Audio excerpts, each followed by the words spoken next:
This sounds crazy, but hear me out. You not being on your purpose can cost you your future life. What's good, Kings? It's your boy Chad here from D Fun Simping. That's right, and it's King Nico G, the King Nico G. All right, boys. So sit down, take a seat. It's gonna take a little bit, man. We're gonna talk about things your daddy should have taught you, but he didn't. Was he around? I don't know. Or was he around and acting like a little bitch? So we're gonna teach you the things he should have taught you, right? And I'm gonna go first with number one. Most dads don't have a conversation with their kids about confidence. Mine didn't. So I'm gonna give you a confidence talk. I think confidence is built through action, right? You see, for me, the reason why I'm almost arrogant is because I put in the work to where it can't be denied. I have almost 600 videos uploaded to YouTube. I go to the gym 5-6 times a week. I have a good physique. I speak well with people and women. Like, I do things over and over and over again to where it's undeniable, right? Now, Nico, did you ever struggle with confidence, or you've always been a confident dude? Man, I've always been a confident motherfucker, man. I mean, That's good. That's good. If I'm just being honest with you, I mean, I was also raised to be that way. My mother, I was raised with two women myself, so my mother and my sister were always just like, I mean, my sister especially was just like, you're handsome, you're strong, you're smart, you can be anything you want to be. Don't ever let anybody break you down, you know. And I built that confidence, and just like you were saying, through repetition. You know, I've been training my whole life, fighting my whole life, you know, doing business my whole life, hustling my whole life, talking to girls my whole life, all those things. So, you know, through repetition comes your confidence, and yeah. Exactly, man. That's it. And the thing is, guys don't go out and talk to girls. Guys don't work out, and they don't have anything to show for it, and there's nothing to feel confident about. So that's why it makes sense why you're not confident. So if you want to be confident, I'm gonna give you a quick little roadmap. It's the start of 2023. It's the season of giving still in my book. So here's some things I can give to you. Start small goals.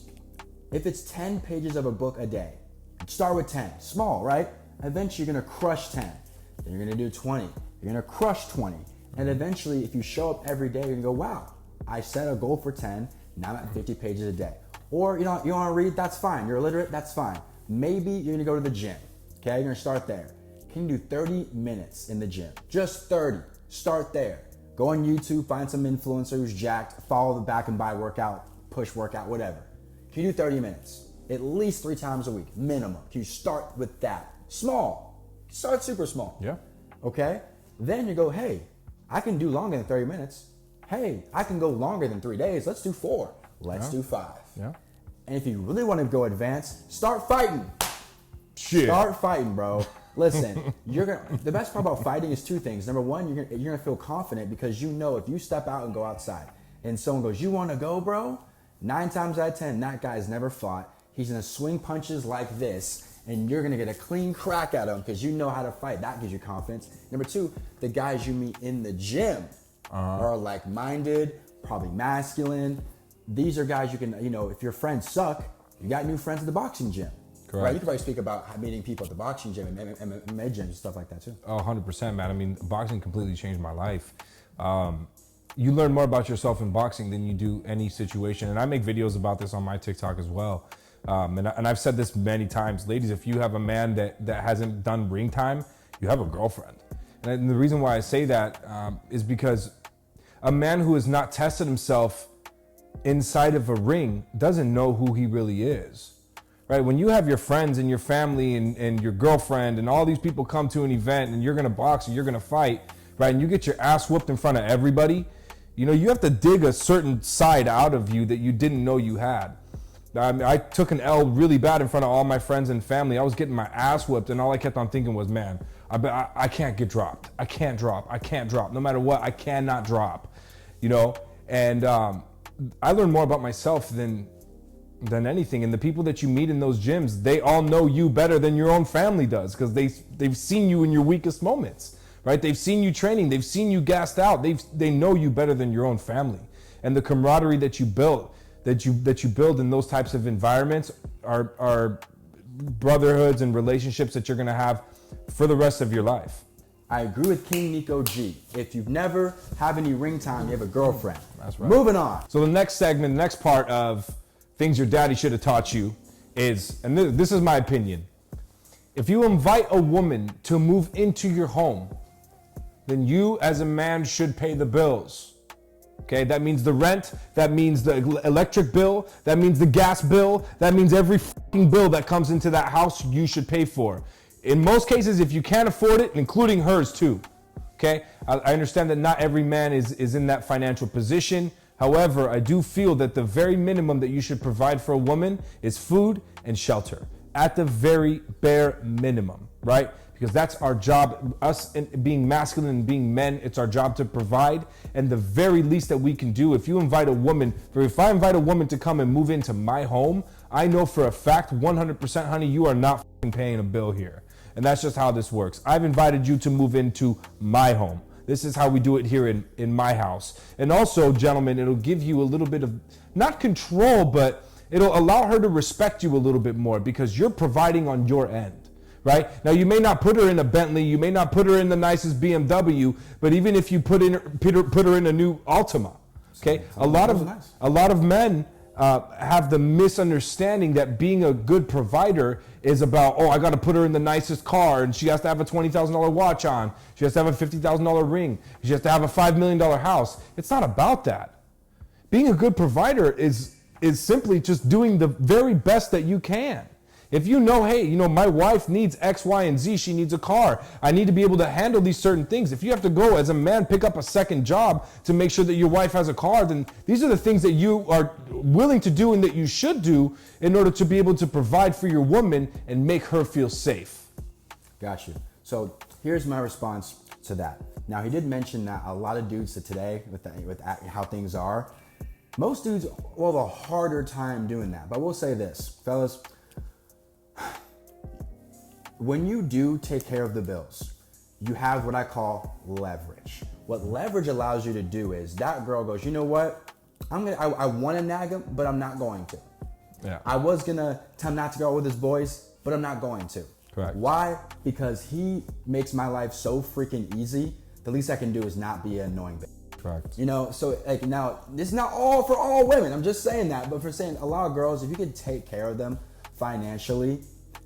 Now here's the thing, guys. Just make sure we're talking about exclusive, not some random chick off Tinder. We're talking like this girl is your girlfriend. Yes. Almost your wife. She lives with you. Yeah. Like this if is your she girl. lives with you, that is your responsibility. If she does not live with you, it is not your responsibility.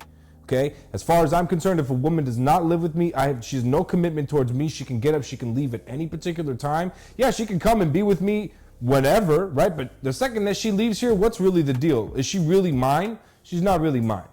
So once I assume full responsibility for her and she's taken her shit, moved it into my guest bedroom, right? And that second bathroom is hers now. At that point, okay, you've committed to me. I understand. Now you live with me. It's now my responsibility to operate in my masculine energy and provide for you at the bare minimum, shelter and food. Gotcha. Yeah, guys, and make sure you do this for a woman that you deem is worth it, right? Mm-hmm. And to me, if I'm going to provide for a woman and put double my finances for a woman, she has to be on my program. What does that mean? So she understands there's no more posting, spread eagle on Instagram. There's no going out with the girls to the clubs. You know what I mean? It's just to be on my program. If she can't be on my program, then that's fine. Someone else can take care of it, but I'm not going to. Yeah. So it's important that if you bring a girl into your life and you're taking the financial responsibility to take care of her, that she's on your program. If she's saying, no, I'm going to the club and no, I'm dressing like a hoe, maybe you shouldn't provide for this woman. Maybe she's not the one for you. Just make sure she's on your program and she respects you. So it feels like an even deal, on your part. The second thing to bring up for things your daddy should have taught you. Men and dads, tend to not talk to their kids about girls. And for some of it, I understand. Sometimes it's better to get your heart broken because when your pops talks to you, when my pops talk to me, it's like, what do you know? You're ancient. You're a fossil, right? So I get it. Right, but just understand that. But they got all the pussy, dog. Yeah, they did. One video. How to get your ass ate like your daddy did. It's important that dads talk to their kids about girls. Now, this is what I'm gonna tell my son. Son, listen, you're 13 or 14 years old. This is the time where you're gonna be horny and looking for chicks. Just know, when girls are going through this young phase, they're going to choose men that aren't the most about them. If you're texting her every day, walking her to class, bringing her flowers, that may not work. It may work, but that may not work. If it does not work, don't get mad at her. She doesn't know any better. When she gets older, she'll realize, you know what, Chad was the better guy, Jamal was the better guy. But just know, don't think if I do this, it equals this. Because that's where you can run into a thing where it's like, wait, I watched a Disney movie and Ryan Gosling showed up on a date showed up to a date and said, hey, when are you gonna choose me? Went back and came back a day later, hey, when are you gonna choose me? And you won the girl in the end, so why can't I do that? Like, that's not how it works. It's not a Disney movie. It's not a Disney movie, man. Like, for example, think of Forrest Gump. He got her in the end. Yeah, she of had course. AIDS. Yeah. You know what I'm saying? Poor guy got the shit into this dick. Yeah. So it's like, he wanted her in the end, but here's the thing. Do you want to have her in the end? I don't want to be a girl's sixth choice or seventh choice. No. So guys, I want you to understand, especially for the young guys watching this, just because you're nice, you bought the flowers, you took her on the date, that doesn't equal her sleeping with you. And when it doesn't happen, don't get mad, man. Charge it to the game and move on. You know, don't think just because you did this, it equals this. Have you had any like high school experience with girls where like you swore you did everything you could and it still didn't work out? Bro, I don't really remember that far back, bro, to be honest with you. Gotcha. I don't really, I mean, I remember remember too, I went to OSHA. Okay. So I went to the Orange County High School of the Arts. So it's a smaller school. It's a smaller school, but a high fraction of the guys there were gay. True. And there were 7 girls to every guy. So for me, it was like shooting fish in a barrel. Yeah. With explosives. Like, it was easy. I never really had a problem. It was basically like the options weren't too crazy for them, so it was slim pickings. Gotcha. So I was an OSHA 11, man. What are you talking about? That is true, man. So since he didn't have that experience, I can go on a little longer about it. And what happens is, guys, you just want to avoid that friend zone too. Like to piggyback from girls and the friend zone, guys, you don't want to let a girl basically use you for your masculinity, your competence, your leadership in exchange for a phone call.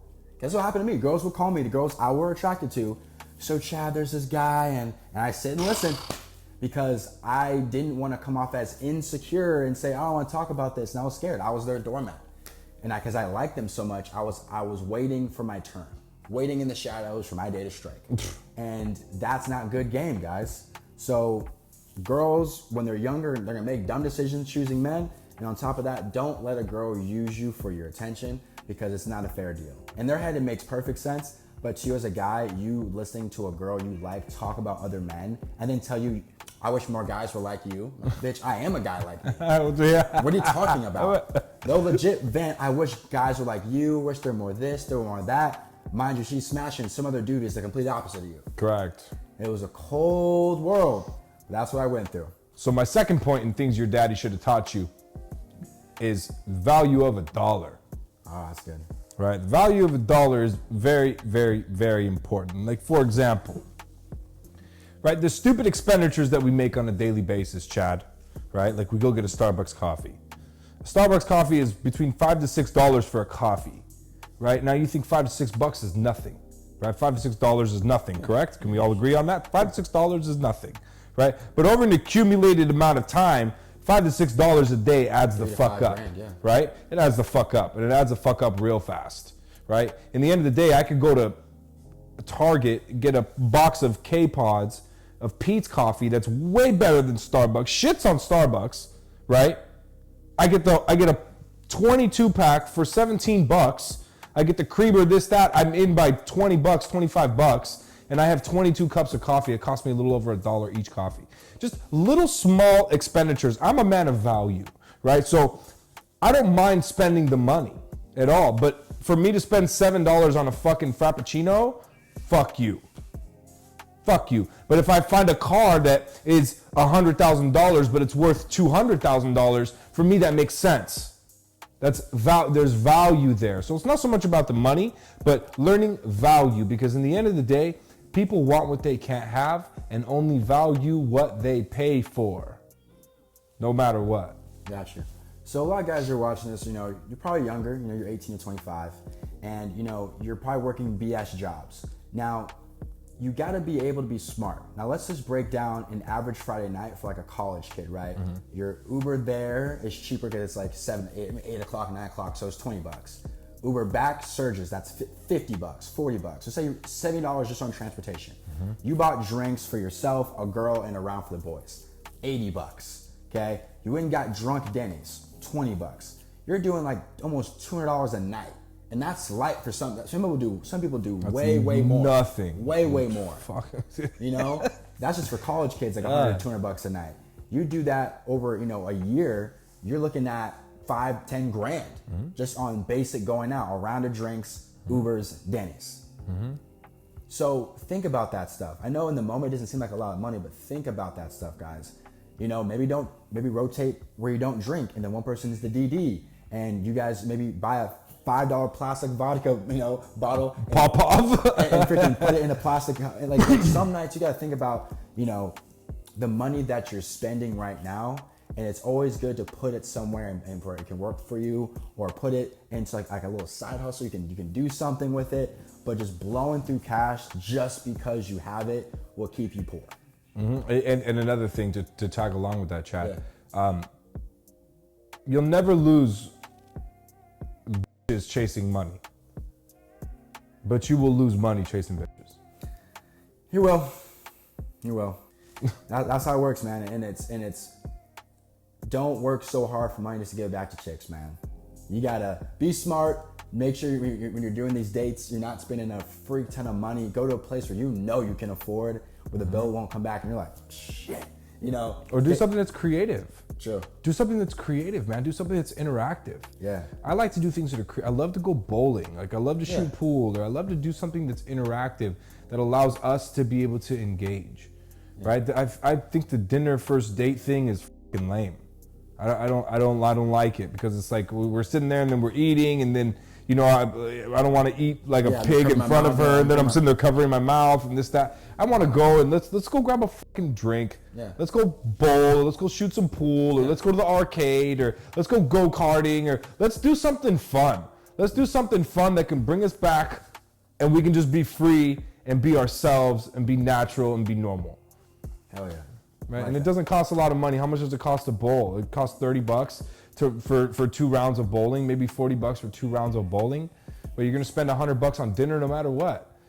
But just an entree, an appetizer, 2 drinks, it's $100 right there, gone. Right? I'd rather have that time and have a little more interaction. Absolutely. So my third thing, things your daddy should have taught you, is to find your purpose early. This is why I say that. A lot of times, kids look at their 20s as a time to mess around. Which, listen, I'm not telling you how to live your life. You can do what you want. But if you take your 20s and you really laser focus on something for 5 years, by the time you're 27, 28, your time's gonna come. It just has to make, like, if you put in consistency for 4 to 5 years and you're getting better each year, and you're growing a business or a side hustle, it just makes sense. You have to do something. Yeah. You have to make some money, if it's 6 figures or 7 figures or 8 figures. So I wish parents would go, listen, son, you're just finished college or you're in college, okay? If you're 18, 19 right now, and you laser focus on something, by the time you're 25, 26, you will be years above your peers. I know a lot of people who are 26, 27, still figuring it out. Now, there's nothing wrong with that. I'm just saying, if they laser focus in when they're 21, 22 on a goal for 4 to 5 years, they'd be in a much better position. 100%. That's what I think. And to add to that, if your goal to go to college is to do STEM, you should stay. Science, technology, engineering, math, stay. But if you're going for business, there's so many opportunities to make money that you don't need a college degree for. If you think about it, let's say you go to a nice school, USC, 50 grand a year, 50 times 4, that's 200,000 plus. That's just the school. That's not books, food, experiences. You're looking at room and board. Yeah, none of that shit. That's so maybe let's say $300,000. Yeah. You could have took $300,000 and did some serious damage in business if you wanted to make a company or do something. 100%. So I say find your purpose young, guys, because when you find it young, you're going to be years above your peers. By the time you're 27, 28, while everyone's figuring it out, you have a nice place, floor to ceiling windows, nice car outside, and you're accomplished. And now dating is on easy mode because you did the work that all other guys are neglecting and put on the background. Correct. Yeah. Correct. You said it perfectly, Chad. Yeah. You really did. You said it perfectly. Purpose, man. You got to get on that grind because, dog, this sounds crazy, but hear me out. You not being on your purpose can cost you your future life. Crazy, right? Listen, let's say that you, that like the best version of you, right? The best version of you got this smoke show, right? Like you got this 10 that you met in Mykonos, you know what I mean? But then you never did the work and you stayed, being lazy and you never got her. Yeah. It's crazy to think about that way. It's crazy to think about that way. But like you not going hard can cost you a lot of things in life. And also you ask yourself, what's your why? For me, my why is I want to be able to do whatever I want whenever I want to do it. And that takes a lot of money. Mm-hmm. At least $500,000, $400,000 a year to I want to go to Greece tomorrow. I want to go to Miami tomorrow. I want to get this car. Like at least $400,000, $500,000, you can do a lot of stuff. And that's what I want. I want to be able to provide for friends, family, give experience to people that never can afford it. That's what I want to do. So that's why I go so hard. But ask yourself, what's your why? Why do you want to go hard? Because if you have no reason, there's no why, it makes sense. You wake up and do nothing. If there's nothing driving you, you know what I'm saying? But that's going to be your consistency. That's going to be your consistency throughout life as well. Yeah. So you're going to notice that, your 20s you're the same, 30s you're the same, 40s you're the same, 50s you're the same.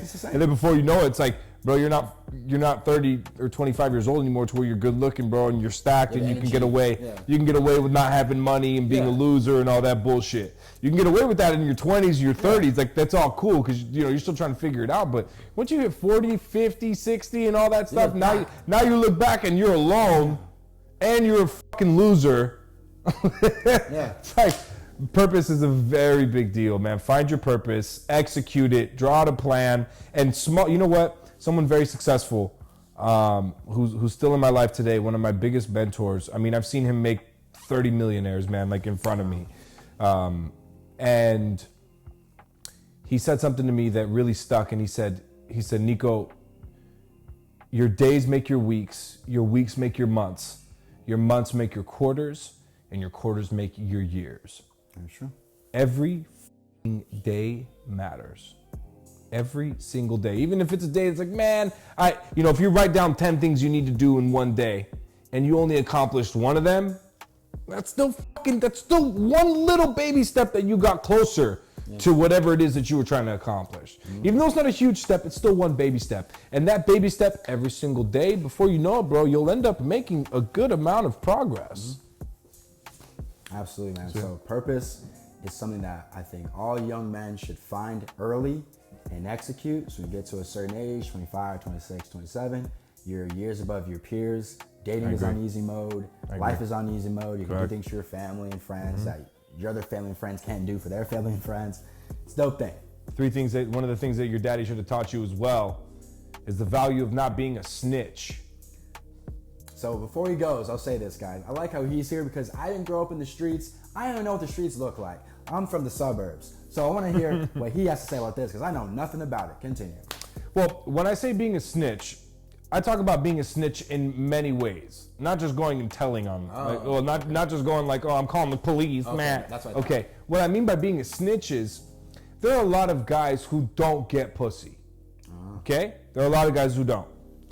And there are a lot of guys who don't get pussy who have friends that do get pussy. That is true. And the guys that don't get pussy are also willing to snitch on their boys who do get pussy to be able to get some pussy. True. And I don't feel that that's right. That's not fucking cool, homie. We don't do that kind of shit. Where I'm from, bro, snitches get stitches. You shut the fuck up and you mind your business, okay? If you are a man and you are a grown man and you are about your shit, you have no business talking about another man, what women he's with, whatever business shit he's doing. You have no business for another man's name to leave your fucking mouth. Ever. You don't go around, oh, can you believe this guy? You go to this homeboy's ex-girl or his homeboy's girlfriend. Oh yeah, well he was out fucking other bitches this whole time anyway. You don't fucking do that, bro. You don't be that guy. Don't be a fucking slime ball. Yeah, that's huge, man.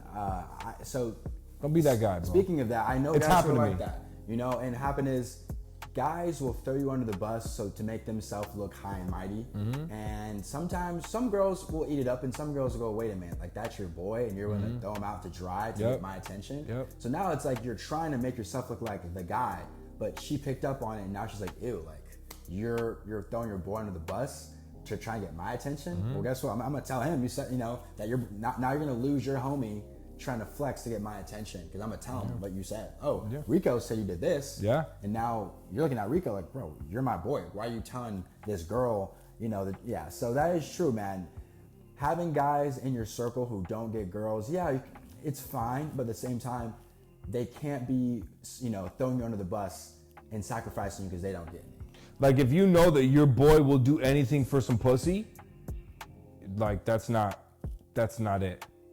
I don't agree. That's not, you can't have a homie like that, bro. That guy will throw you under the bus so fast. And if you do have a homie like that, you can't tell him shit. Yeah, you can't say a word to him. You can't tell him anything about what you're doing, who you're with, why you're doing it, how you're doing it, whatever. You have to keep all that bullshit to yourself. And me personally, having a friend that I can't say anything to, that I have to really restrict myself with, there's no purpose in even having that friend, in my opinion. Gotcha. And snitching also applies to everything else. Don't be out here snitching. Okay? Everybody out here on some simp shit, on some bullshit. Okay? And fighting too. Right? Everybody wants to act tough until someone comes in and knocks them out. Right? In the end of the day, you know how many street altercations I've been in, bro? To where dudes have been like, yeah, what's up, homie, what's up? Yeah, I'm gonna knock you out. Then I come in, blah. Clip them with that real quick, then they drop, and then they're like, oh, fuck, I'm suing you. Oh, now you're suing me? Oh, now you want to press charges, right? Now you want to press charges because you're on the opposing end. Fellas, you have to be fair. Stop being pussies. Grab your nuts and act like a fucking man. If you have a problem with somebody, talk to him about it. Call him, hey, bro, I got some shit I want to talk to you about. As a man, you should be able to resolve it with your words. And if you're not able to resolve it with your words, all right, homie, let's link up real quick. And you guys handle it whatever way you need to handle it. There is no snitching. There's no throwing your boys underneath the bus. We need to create more loyalty between the boys, too. Because there are a lot of guys, man, who are out here and they're on some fugazi shit. That's a fact, man. That wraps it up for things your daddy should have taught you. It's your boy Chad from Defund Simpin'. And your boy King Nico G. Let's go. Peace.